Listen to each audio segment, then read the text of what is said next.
What's going on, everybody? Welcome to the next video of the default diet. This video is, no pun intended, the meat and potatoes of the default diet, where we're going to get into the default diet itself. Specifically, we have two videos that I'm going to cover step by step with you.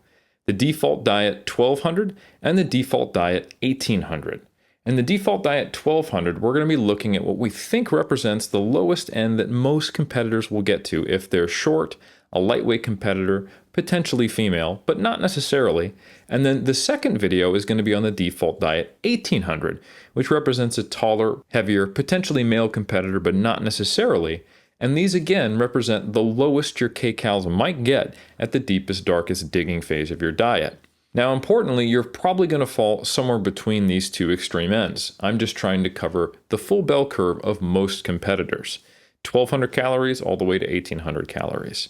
Now, I myself, while I am a light heavyweight competitor, I'm male and I'm 6 feet tall, I'm actually somewhere between the two, just to give you an example of individual differences. My low days during prep get around 1400 to 1700 kcals. So I'm smack dab in the middle, and that's why it's so important to make sure that you take these concepts and apply them to your specific energy intakes and macronutrient needs. So with that said, let's dive into the default diet 1200 and look at it. The first thing I want you to notice is that we have three columns with three different headers: the default diet 1200, refeeds, and the off-season. Separating these three columns is the distinct difference and the modification to the meal plan that'll allow you to shift between these phases. To go from a low day to a high day like a refeed, we're simply adding carbohydrate. And to go from a refeed to the off-season, we're simply adding fats. Now, this is an important concept for you to look at. You'll notice that the number of meals, the number of snacks around your workout, and the general structure of your day-to-day plates that you're actually eating and the food sources are quite similar on a day-to-day basis. Therefore, we're ingraining habits, and what the actual process of what we're doing every day is focused on what are we eating and the qualitative experience, not the quantitative numbers that, if it fits your macros, might focus on. So it feels like a large change when you move from refeeds to low days to the off season. When you take a default diet approach, you're simply swapping out protein sources, you're swapping out fruits for starches, and you're potentially using less lean sources of certain foods, cooking with more oils, and even adding more toppings and seasonings to an already quite similar meal. And this helps you ingrain those habits and have that scaffolding, that skeleton to fall back on rather than getting off track. Let's dive back into the diet. Now, as you can see, let's start with the default diet 1200. We have three basic meals that we have set up as meal 1, meal 2, meal 3, and you'll notice they're actually identical. You have a serving of lean protein to reach roughly 25 grams of protein. You have a serving of fibrous vegetables, a low-calorie fruit, and then trace fats, which I'll explain in a moment, and we have a rough calorie range of 250 to 325 kcals per meal. We also have a pre- and a post-workout snack. The post-workout snack is simply whey protein or potentially a vegetarian protein if you're vegan or vegetarian, around 100 calories to reach about 20 grams of protein. And in that pre-workout snack, we have a protein bar or some type of primarily protein serving equivalent to get to about 25 grams of protein, and there's a variable calorie range of about 150 to 175 here. Now, importantly, if you don't train in the afternoon or the late morning, you can very easily move the pre-workout snack and post-workout snack after meal 2 if you train in the afternoon or evening, or even before meal 1 if you train first thing in the morning. So once again, you just want to adapt this to your specific situation and then go from there. Now let's talk about these various components to these meals. When I say lean protein, that typically means something like a white fish, chicken, egg whites, low-fat, low-carb Greek yogurt, or if you're a vegetarian or strict vegan, other sources like textured vegetable protein, and that could be soy or pea protein. It could also be something like tofu. So you've got a lot of options based upon your diet, and so long as you roughly meet these guidelines, you'll be good to go. I would also encourage you to switch things up from meal to meal and do plug and play. Have 3 or 4 options for each one of these potential food items.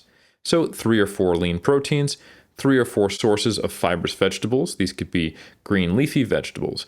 These could be green beans. These could be cruciferous vegetables like cauliflower or broccoli.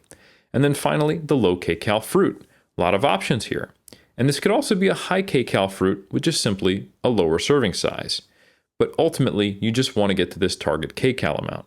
As an example of a low kcal fruit, that could be something like berries. And a high kcal fruit, when you move to your refeeds or the off season, might be something like a banana.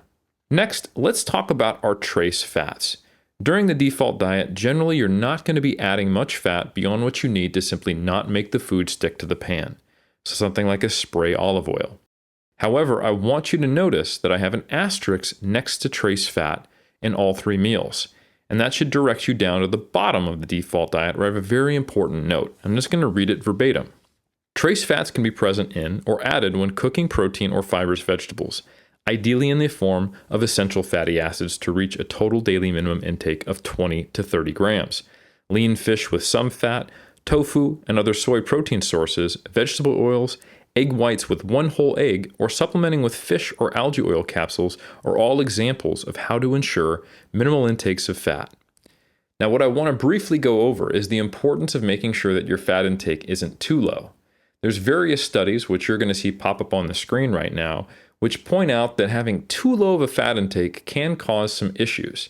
While you only need about 7 to 12 grams of fat to actually prevent immediate clinical issues that might happen in the order of days or weeks, such as gallbladder stone formation, we also need a certain amount of fat to ensure that we can process fat-soluble vitamins as well as get enough of our essential fatty acids.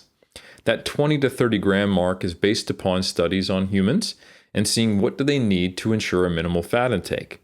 And while we only need somewhere between 6 to maybe 12 grams of essential fatty acids, there's very few sources of fat that are purely EFAs, or essential fatty acids. So you're going to have to consume a certain amount to ensure that you are getting a good range of your EFAs. Additionally, general recommendations are to consume roughly 10% of your calories in fats as a minimum to make sure that fat-soluble vitamins are absorbed.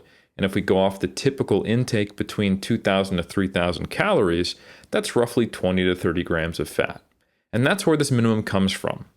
So do make sure that your default diet is set up and you're using primarily vegetable oils, you have some fish in your diet, or you're supplementing with fish or algae oils if you're vegetarian, so that you get those sources in and you're falling somewhere between 20 to 30 grams.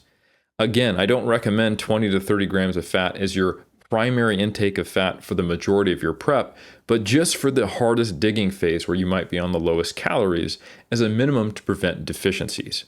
For the majority of your prep, you'll probably be closer to hopefully at least twice this number, depending on your body size. But let's get back to digging into the default diet itself. So to recap, we have basically 2 different types of meals. We have our pre-workout, post-workout snacks, which are primarily protein-based. Then we have our meals, which consists of a fruit, a vegetable, and a lean protein. You want to switch these up. Basically, you want to eat your colors when it comes to both fruit and vegetables, getting a good variety of micronutrients and also ensuring a good fiber content. And then to the degree that you can with lean proteins, you want to switch things up. I personally have meals that consist of Greek yogurt, egg whites, textured vegetable protein, and then I also use whey and protein bars. So once again, customize this to yourself, take a look, and then we'll move on to the refeed. Now the refeed is very simple.